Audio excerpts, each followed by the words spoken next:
Bush nominated Clarence Thomas to take the place of Thurgood Marshall. However, controversy exploded when law professor Anita Hill testified that Thomas had sexually harassed her when she worked for him in the 1980s.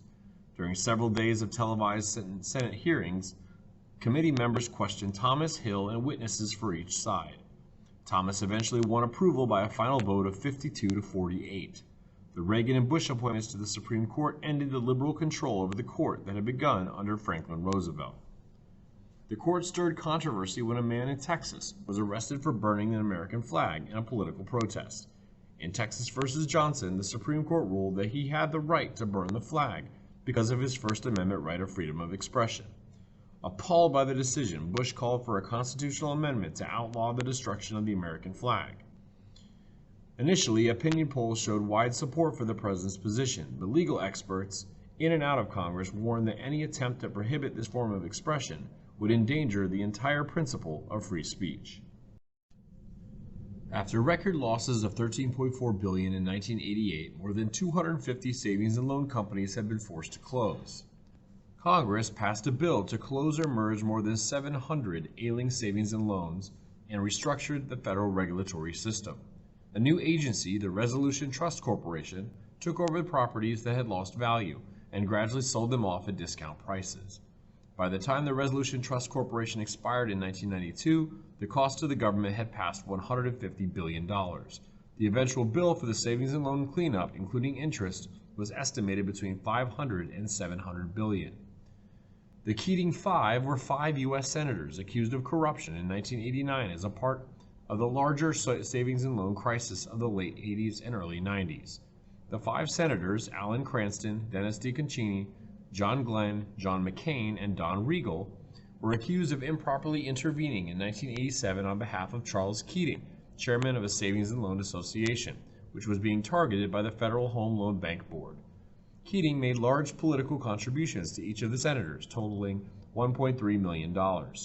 After a lengthy investigation, the Senate Ethics Committee determined in 1991 that Cranston, DeConcini, and Regal had substantially and improperly interfered with the investigation of Lincoln Savings, with Cranston receiving a formal reprimand.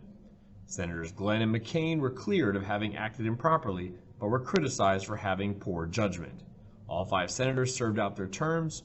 Only Glenn and McCain ran for re-election, and they both retained their seats.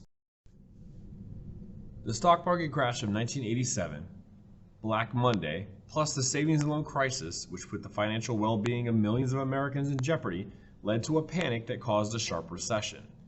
Economists blame the economic downturn on reduced spending by consumers, corporations, and federal and state governments. In addition, greater foreign competition led to less demand for some American products. This resulted in layoffs in several key industries. Areas of the Northeast and Midwest with coal and iron resources, which had once been the center of the American industry, saw decreases in population. With the collapse of the U.S. steel industry, cities like Gary, Indiana, Detroit, and Milwaukee suffered a steady loss of manufacturing jobs to Mexico and overseas. The Americans with Disabilities Act, or ADA, passed by Congress in 1991, prohibited discrimination against the disabled in hiring, transportation, and public accommodations. Beginning in July of 1992, the ADA called for all public buildings, restaurants, and stores to be made accessible to those with physical handicaps, and required that businesses with 25 or more workers hire new employees without regard to disability. In April 1991, President Bush announced an education initiative called America 2000. He argued that choice was the salvation of American schools and recommended allowing parents to use public funds to send their children to schools of their choice, public, private, or religious. First Lady Barbara Bush toured the country to promote reading and writing skills. Another issue during the Bush years raised important legal questions: the use of illegal drugs.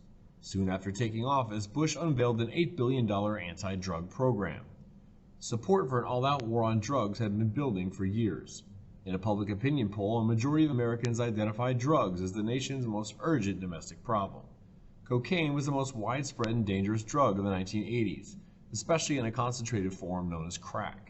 Most of the cocaine was produced in South America and then smuggled to the U.S. Efforts to halt the smuggling had failed. The supply of cocaine in the U.S. tripled in the 1980s and its street price dropped in half. Of special concern was the use of cocaine amongst the urban poor. A congressional study estimated that 70% of all violent crime in the U.S. was committed by people on drugs or in pursuit of drugs. Part of Bush's war on drugs involved combating the flow of drugs into the U.S. The American government sent military aid to Latin American governments battling rich and powerful drug lords. The Colombia-based Medellin drug cartel was a target of the Bush administration. So was Manuel Noriega of Panama. Bush's anti-drug plan also sought to beef up local enforcement of drug laws. In addition, some extra money was earmarked for drug treatment and education. Some people felt that even more money should have been spent on the war on drugs in the U.S. if it has to win. However, with the federal debt at $3 trillion, finding money to win the war on drugs was difficult. Some companies faced complicated legal issues by requiring drug testing of their employees, based on the issues of public safety and worker safety. Critics of drug testing claim that such tests invade workers' privacy and the presumption of innocence. The use of drugs by pregnant women also presented legal issues as whether the mother could be charged with a crime for harming a child. In 1990, President Bush named Dr. Antonia Novello to the post of Surgeon General, the top doctor in the country. Several factors contributed to what some call the feminization of poverty. By 1992, 57.8% of the nation's women were part of the workforce, and a growing percentage of women worked as professionals and managers. However, in that same year, women earned only about 76 cents for every dollar a man earned. Female college graduates earned only slightly more than male high school graduates. Also, about 31% of females head of households lived in poverty, and among African American women, the poverty rate was even higher. To close the gap, unions proposed a system of pay equity. Jobs would be rated on the basis of the amount of education required, the amount of physical strength needed to perform them, and the number of people that employees supervised. Instead of relying on traditional pay scales, employers would establish pay rates that affected each job's requirements. By 1989, 20 states had begun adjusting government jobs to offer pay equity for jobs of comparable worth. Women also fought for improvements in the workplace. Since many working women headed single-parent households or had children under the age of 6, they pressed for family benefits. Government and corporate benefit packages began to include maternity leaves, flexible hours and work weeks, job sharing, and work-at-home arrangements.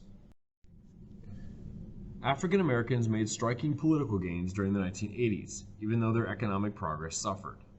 By the middle of that decade, African Americans had become mayors of large cities, including Los Angeles, Detroit, Chicago, Atlanta, New Orleans, Philadelphia, and Washington, D.C. Hundreds of communities in both the North and the South had elected African Americans to serve as sheriffs, school board members, state legislators, and members of Congress. The Reverend Jesse Jackson ran for the Democratic presidential nomination in 1984 and 1988. His campaign was supported by what he termed the Rainbow Coalition. In 1989, the newly conservative Supreme Court handed down a series of decisions that continued to change the nation's course on civil rights. In the case Richmond v. J.A. Croson Company, for example, the court further limited the scope of affirmative action, policies that were designed to correct the effects of discrimination in the employment or education of minority groups or women. The 1991 Los Angeles riots brought simmering racial and ethnic tensions to the surface.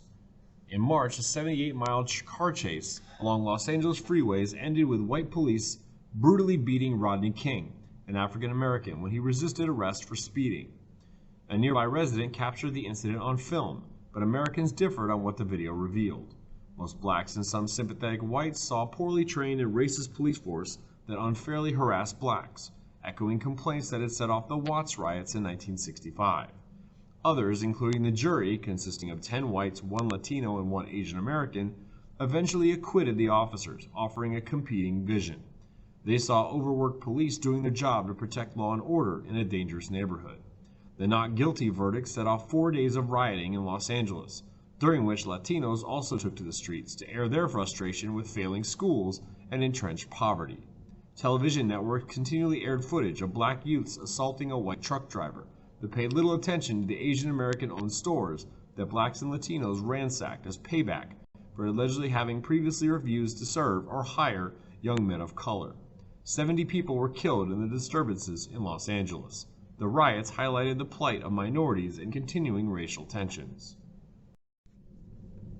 The Immigration Act of 1990 was a national reform of the Immigration Act of 1965, passed during the Great Society of LBJ. It increased the total overall immigration to allow 700,000 immigrants to enter the U.S. per year from 1992 to 94, and 675,000 per year after that. It provided family-based immigration visas, created employment-based visas, and a diversity visa program to admit immigrants from countries underrepresented in the U.S. Congress also created the Temporary Protected Status Visa to help immigrants who cannot return to their country because of war or an environmental disaster. The act also lifted the English testing process for naturalization and eliminated the exclusion of homosexuals. Another reflection of America's disillusionment with Washington politics was the ratification in 1992 of the 27th Amendment. First proposed by James Madison in 1789, this amendment prohibited members of Congress from raising their own salaries. Future raises could not go into effect until the next session of Congress.